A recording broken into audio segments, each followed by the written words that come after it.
All right, guys. So today we're going to go over an auto-attacking Ranger build. We're going to primarily focus on the main build, which is going to be the one I'm currently using, which is a Shadow Bow build. And then we're going to briefly touch on all the different gear types, as well as how to alter this build for certain items that you may pick up, and or go over items that are going to be for those different types of weapons that you're going to run into as you're leveling up and or once you reach max level. So hopefully you guys enjoy this video, and we're going to hop right into it. First, we're going to start off with a little bit of gameplay footage so you can kind of see what the damage is like. This is at level 23 to 27 is the range in which these clips are being recorded. Hopefully you guys enjoy this plethora of information. It's going to be a long one. Yeah. We do that.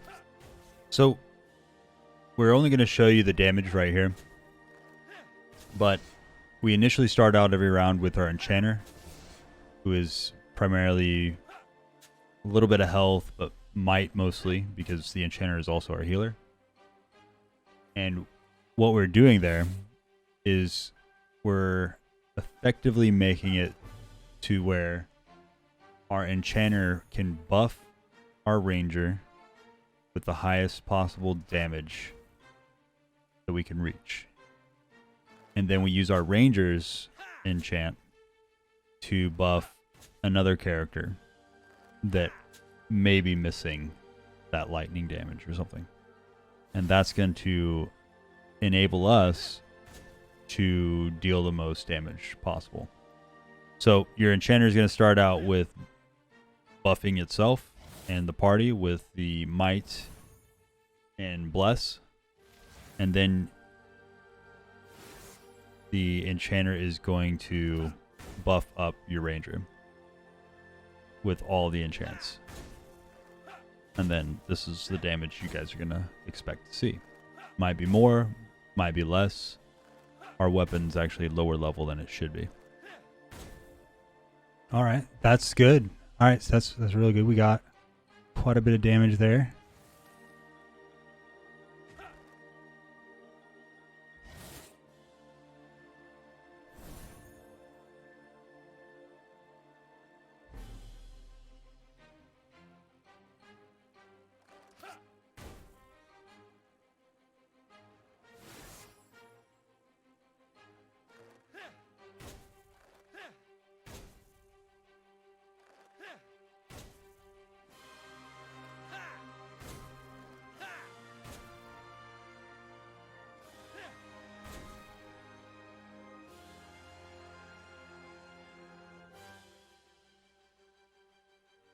All right, guys, so today I want to go over my build for the Auto Ranger, and I want to explain why I'm going with what I'm going with, and what endgame to me is going to look like, and what maybe you can expect as well if this is the type of build that you're going to run. Now, for me, I always run an enchanter healer, which is basically my enchanter heals and enchants and buffs every person in my group, because all my individuals in this group, except for the summoner, do damage from a distance. They do AoE damage, or like this ranger, the auto attack ranger, is single target damage. So with that being said, the reason I've chosen this ranger build the way that I have is he oftentimes will be the one that cleans up after the AoE has all been dispersed, or he is the opener on the biggest HP mob. And currently, with even a level 18 weapon, we're doing roughly around 5k per hit with all enchantments on. That's pretty good damage. Now, on top of that, this is the easiest bow or weapon for the ranger to target farm. Outside of dual wielding pistols, you can get the volcanic pistols, which would be a completely different build than what I'm rocking now, but it's not far off from where we're currently at, if that makes any sense. So the reason I go with this bow is shadow damage. Shadow damage is insane because it cannot be resisted. There is no way to resist shadow damage. It is pure damage. Shadow damage also procs on the blind strikes. So if that 10% chance to blind procs, it's also going to deal damage. The Shadow Stalker Bow is probably my favorite currently right now because it also is going to blind those casters that you're attacking or the bosses. It has a chance to. And when you're stacking the electric, the ice, and the fire, it's also going to increase your damage per hit. And after you've hit 5 times, it's going to freeze your initial target as well. And if it doesn't freeze them, when you follow up with your casters, it will give additional damage on top of that. So let's talk about what in-game is going to look like for your prefixes on your gear, as well as like when you're crafting, right? So when you get your first tier gear or your level 30 gear and you're pushing to go higher and higher and higher, what I would recommend, and this is what I'm going to do once we get to that point, is we're going to go with the Perfected, which is plus 60 weapon damage, and that's going to be our prefix. And then we're also going to go with Evisceration. Now, you can do Evisceration on your helmet as well as your chest pieces. This is going to give you 165% crit damage on top of what crit damage you already have. And when I show you the build, you're going to be like, wow, that's a lot of crit damage, right? You'll see in a second. Now, the other thing, too, when it comes to gear, for the prefix, I'm not really sure yet on what I'm going to do. Now, it's going to basically either be a toss-up between shadow attack damage for this current build or Herculean, which is going to give a total of 20 might with both of our helmet and armor. So it all depends on what my end game build eventually will be, right? Am I going to have a lot of high might accessories, or am I going to rely purely on the plus damage to weapon? So overall, we could get either a plus 100 to our weapon damage, or we could get plus 60 to our weapon damage, and then 20% more damage overall from might. That's what you kind of have to balance if that's what you're looking for. I think the Herculean may be better, but we'll see when we get there. Now, the other cool thing, too, is when you get to your jewelry, the prefixes on your jewelry, once you get to Act 4, you have the ability to also add an additional 5% crit hit chance to your jewelry, which is pretty significant. Now, you could do that or Vampiric, but when I'm building this build, we're going to be looking at being probably realistically a glass cannon. So I'm probably going to go with more of either the crit rate or distancing. And the reason for distancing is if I can get further away from the target, I'll get 5% more damage per hex that we are away from them, right? So it's a toss-up as well here. Now, let's go over the skills and what we currently have. Now, there's no set in stone way to build your characters in this game. There is not. So take what I'm telling you with a grain of salt. You can come up with your own as well, but this is what's working for me currently. So we start with Tracker's Mark, and the reason this is huge is because this is going to reduce our cooldowns when we kill targets that are marked with it, which happens very often, at least in the current stage of the game where I am, which is still leveling to 30.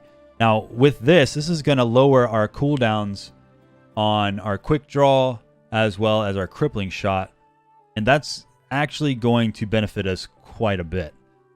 Another cool thing is we're able to go into precision, which is going to give us more crit chance and crit hit damage.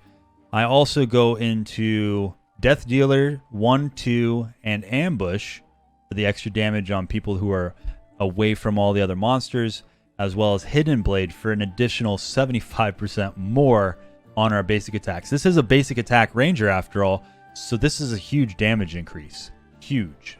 Like, up there. Now, thanks to one of my viewers as well, which we're going to share his build with you guys, he also goes into Dark Pact, which is also going to increase the effectiveness of the damage that you're dealing by 30%, because your auto attacks are also a basic skill. Crazy, right? I didn't even comprehend that. And most of this video footage that I'm showing you guys is before I respec to Dark Pact. And it's insane the amount of damage that you're doing. So on top of that, guys, we're also going into Rage. We're going to go into 25% more damage with Berserker's Rage. We're not worried about receiving damage right now. It doesn't matter, because when we open up, we're trying to kill everything on the map before it can kill us, or at least take out as many as possible. And this Ranger is going to most likely kill your first target, especially if you're in soldier difficulty. I've not had any issues killing any monsters at all. Even if the monster is starting at 70k HP, I currently run a summoner, which also debuffs that monster by 30% of his health, which is going to get it into the 50 to 40k range, which this Ranger can output enough damage to get them low enough to finish them off with all your extra damage dealers like our fire, lightning, and our cold. We're doing some pretty insane damage. We also spec into two-handed mastery, which is going to further increase our weapon damage by 20%. We're also getting base effectiveness of 20% more damage here. When we're fully spec'd out, we're going to have enchant lightning, which we throw this on our ice mage currently, because our buffs from the enchanter, we like to keep all three on the Ranger at all times.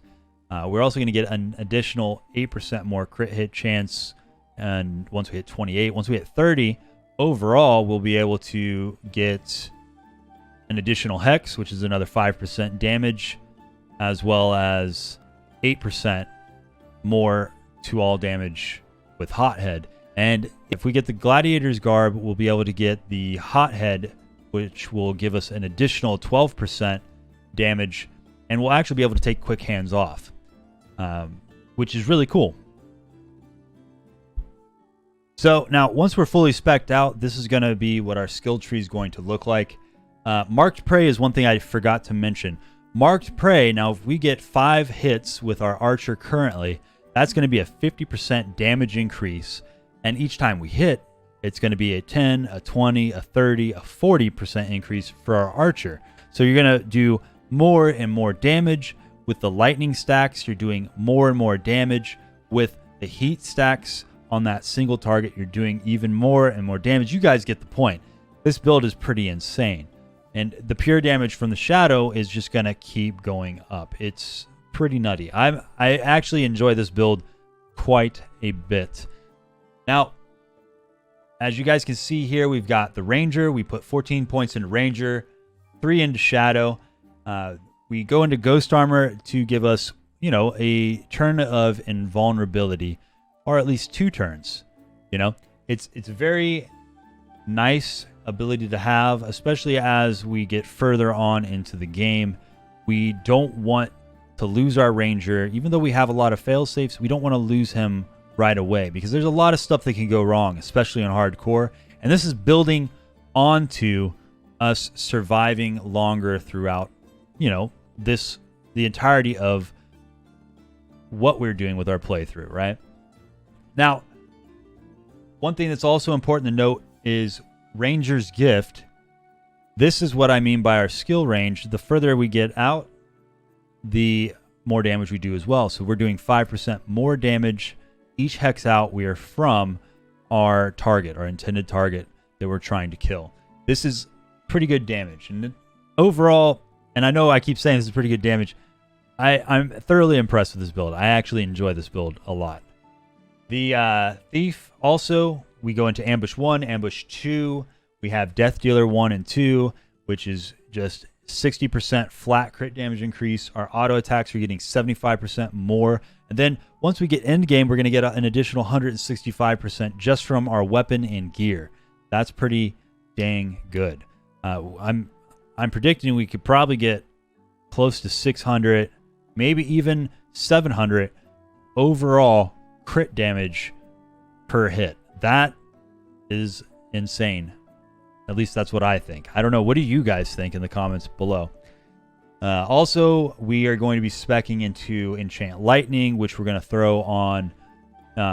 If you're not running an enchanter, you can use this on your ranger. He'll do slightly less damage if you're not running an enchanter with him, because he's going to lose that extra damage. Now, this guy crits pretty much every other hit. We're at in game, we're looking at roughly around 52 to 62 crit rate is what we're looking at, and then that's with your jewelry enchanted with 5 crit on each ring, and then we're going to stop roughly around with our decks somewhere around 52, and then we're going to go more heavy into might. That's what I'm thinking about doing. So with that, we also spec into Burning Reach and Hothead 1. Now, if you are able to target farm the Gladiator Garb, which is, in my opinion, going to free up Quick Hands, and you're going to be able to move that to here, which will give you Hothead 1. So this is what it would look like once you get the Gladiator Garb. You'd unspec Quick Hands, and then you would actually throw into Hothead for an additional 12% damage. So you're actually going to increase your damage by 12% more. It's going to be even more efficient, and you're going to get that free chance to proc, you know, an extra hit on your first auto attack. And that's money in my opinion. So with that, guys, let's go ahead and move into the best in slot weapon. So we already know best in slot is going to be the Shadow Stalker Bow. And according to the devs, they're trying to bring, or they will be bringing in more weapons to increase more bows, is what they said on the forums, which will increase builds potential in the future. So what they bring in may or may not change this build for me, or it may make me want to try something different. Who knows? We'll see what new items they bring in the game in the next couple patches. But however, for me, the best in slot is going to be the Shadow Stalker Bow, because it does not have any elemental resist versus. So your damage output is going to stay pretty much the same. Outside of your elemental from your enchanter, you may lose a little bit of damage from those depending on the monsters you're fighting, but the shadow damage will pretty much always stay the same. So we've got our first weapon, which is best in slot. It can be farmed from the Sun Queen, which, and honestly, it's very easy to get early on, roughly around like level 11, 9 to 11, I think, is when you first start to encounter the Sun Queen. So you can actually start farming it then and there if you want to start working on your build. Now, the next one, if you're doing like more of a physical build, you could actually go with the Last Word, which has a 25% chance to proc an additional attack on striking. Now, if you were rocking 2 of these bad boys, you're going to lose your main stat. You're not going to get any stats. Like, there's no main stat, no base stats are added to this. However, it's going to give you additional chances to proc. So if you have 2 of these, you'll be able to, on first turn, with Quick Hands, you could hit up to 4 times on your first hit, which is pretty nutty. So this is going to give you lots and lots of extra damage, especially with your marked prey, because you're going to build up more damage from marked prey, which is going to be 10%, 10%, 10%. So whereas now I'm only hitting for roughly around 50 to 60% additional damage with my Shadow Bow, now all other sources, which is going to be my follow-up damage dealers, will hit for even more, roughly 10, 20, maybe even 30% more, depending on your build, right? Now, this is your physical-based one-handed weapons. You can't target farm these right now. It's global loot. So it's kind of up to chance on if you're going to get these, right? Then we're going to look at the Cold Steel Vanquisher, which is basically cold damage. You could go into a cold damage build. If you wanted to target farm this, you can get that from the Blackbeard or the Blue Dragon. And this one actually increases your base stats. So you get might increase as well. So this could be a very viable, weapon to use. You could also run 1 Cold Steel Vanquisher or 1 Volcano, right? So this would give 15% fire damage, which is the equivalent to 15 might. You could also run 2 volcanoes. There's a bunch of different ways that you can build this if you're going dual wield. And if you do go the dual wield route, you can actually change the two-handed mastery to a dual wield mastery, which is going to give you an increased crit hit chance of 8% and 25% more crit damage. So with this with this build, it's viable to go different routes. You're not stuck going one way. If you find these weapons and you want to change the build, you can do that. There's a lot of flexibility in this build. Now let's talk about best in slot helmet. Now this helmet, in my opinion, is the best in slot. However, you can use different helmets on top of this. The marksman's cap is a global drop. So the downside to this is, for me, it's the best in slot because it allows me to get an additional chance out of the initial 5 hits that I'm doing on the boss, or 4 hits on the boss. It's giving me that additional chance to trigger another, 5k damage with all my enchants. Pretty cool. And it's also giving me an additional 10% damage because of the skill range increase. So, and it's got base stats which are might and dex, which, as you guys can see on the character that I'm currently running, that's 7 dex, 7 might, and this is on a level 22 item. That's going to go up significantly once we get to level 30 and or we get to tier 1, tier 2, tier 3. Now, the second helmet that I would recommend for this build, if you don't have that, is you can actually go with the Golden Helm of the Valkyrie. Now, what this does is it gives Glory, which is a passive that if you were taking lethal damage puts you at 1 HP and makes you immune to all damage for that turn. On top of that, it gives you a 25% increase to might. Now, this can be farmed from the Valkyrie Commander. This could actually be better than the additional proc because it's going to significantly increase your might damage by 25%. So say we're rocking 100 might, we're going to get 25 more might, which is 25% more damage. And then when we get to the in-game levels, that's also going to increase our might significantly. And actually, I think it's vitality. Currently, it might add more stats as we get higher level. I currently don't have an in-game Valkyrie helm, so I don't know if the stats are going to be added in. Like if we're going to get more, like the wiki says, it says strength and vitality. However, on the actual in-game item, it is 25% might and then vitality. So the wiki might be out of date, which I don't think they're updating it anymore because there's helmets that are kind of like the Arcane Veil, which aren't on there, which this does some significant increase to might, as you guys can see. Level 26 item, we're getting 59% damage overall. Like that's a lot of damage that's added on just with this item. And this, I'm not sure if the Arcane Veil is going to be better than the Hat of Power, which we're going to go back over here and we'll look at more of the helmets and hats. So then we have our Wolf's Head, which is going to be good for physical builds. We'll go right back here as well. Sorry, guys. We go back to here. You're going to see that the Wolf's Head hood gives a significant plus to physical attack damage. This would be very good with those pistols that we were talking about earlier, which are going to be called the Last Word, but you can't target farm the Last Word, right? So because you can't target farm the Last Word, it would be good to hold on to the Wolf's Head, and then if you can eventually get 2 of these, maybe that damage will be insane. Because if you think about it, with enchants, you're going to get 10 physical damage per enchant, right? Or 5% with might on dual wielding weapons.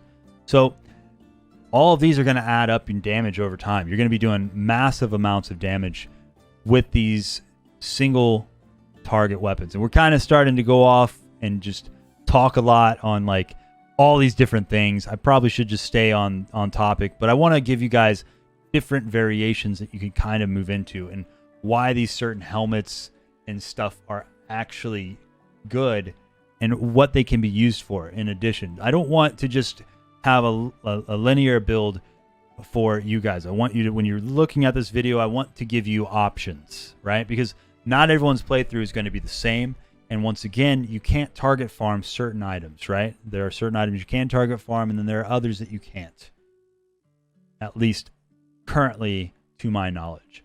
And like I said, the Wolf's Head hood does some pretty good plus damage to physical attacks. And if you're running two of the last words, and as you could see in that, when we switched over to what we had, that's a level 20 or level 17 helmet, and it's giving plus 32 with just a sharp enchant. That's insane. That means each of those pistols is going to get 32 more damage per hit. It's a lot of damage. It's a lot of damage over time. So with the Hat of Power, and then you have the Arcane Veil, I'm not sure which one is going to be better. Currently, the Arcane Veil at level 26 gives plus 59 might. I'm not sure if this scales more than the Hat of Power, and I'm not really sure where the Arcane Veil drops. However, when we get to 30 and we can get more of these to compare, I will probably revisit this build, and then we'll be more targeted on the Shadow build or more targeted on the dual wielding builds once we get to that point. Once we have enough level 30 and or tier gear to finish these builds, we'll start to target each build at that point so that you guys can get a better feel of which one's better for your play style, right? But this is currently what we have for the Arcane Veil, which is a level 26 item, 59 might. Pretty crazy. Let's go to chess pieces.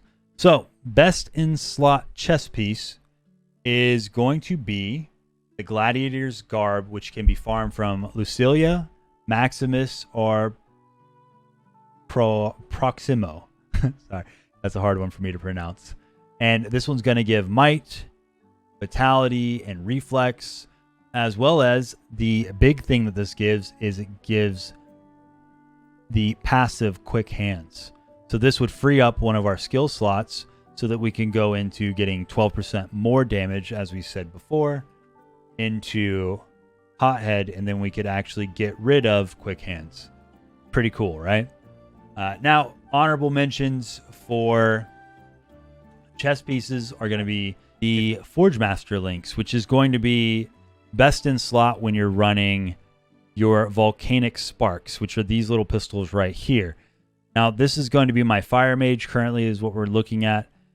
But the Volcanic Spark, you can actually increase the weapon damage, or fire skill damage isn't so prevalent on as opposed to like your pure damage, because pure damage you're going to get 30 per pistol, which when you're running the Forge Master links plus the might, that's going to increase that damage significantly.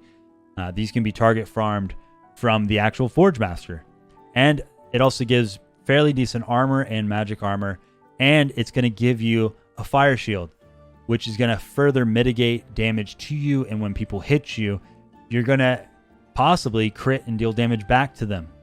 So you're going to do significant defensive damage to ranged mobs and or melee mobs if they ever find a way to catch up to you, right? This is for my current build on my Fire Mage, but if I were to switch my Ranger over to those pistols, the Volcanic pistols, this would be a very viable choice and probably best in slot for end game for a dual wielding Fire Ranger. All right, guys, so let's talk about our Frost Armor next. Now, the Frost Armor will be paired up most likely with your Cold Steels. The Cold Steel pistols, which are right here, these actually give might as you level up as well. So the higher level these are, the more might you're going to get. These can be also farmed, once again, from the Blue Dragon and Blackbeard.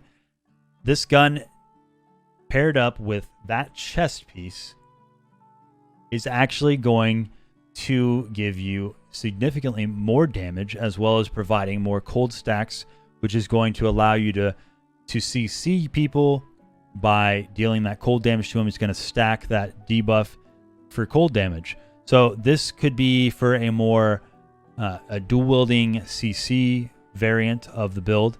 Once again, you can CC if you're running an enchanter with any of these builds, whether it's the fire dual wielder or the cold dual wielder or just the shadow two-handed weapon like we're running right now. So let's go ahead and check out the next piece of honorable mention gear.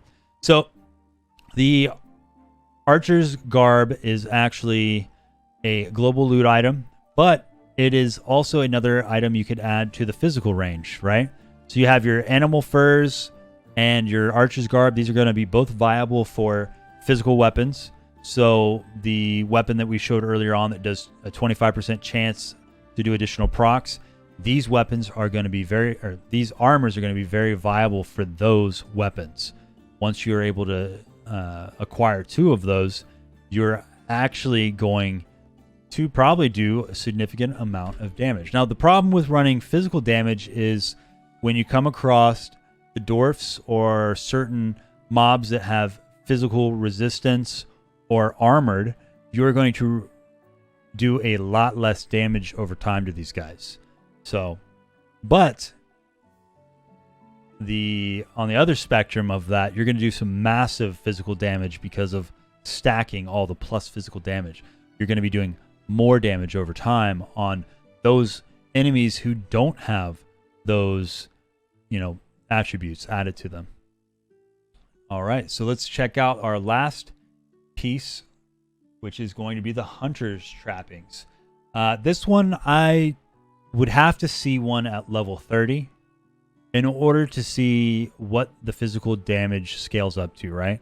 So its base stat is Vitality, which to me is not going to be as valuable as the other two, which are going to give Vitality and Might, or Might and Dex, which overall the Archer's Garb to me looks like it's going to be better because remember, skill range equals 5% damage, right? The further you are away, the more damage you do.